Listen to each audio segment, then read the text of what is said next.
カノーイトのクロストゥダバーリンネオ、バーリニストのカノーイトです。最初の配信は名曲中の名曲パフェルベルのカノンを2026年2月横浜に雪が積もった日の我が家の景色とともにお届けします。演奏は2026年1月12日リオコンサートからライブ録音です。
ラジオ番組カノーイトのクロストゥダバーリンは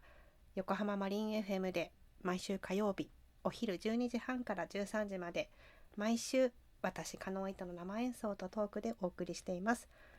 マリン FM のウェブからアプリまたはインターネットラジオで全国どこでも聞いていただけますので、ぜひ聞いていただけましたら嬉しいです。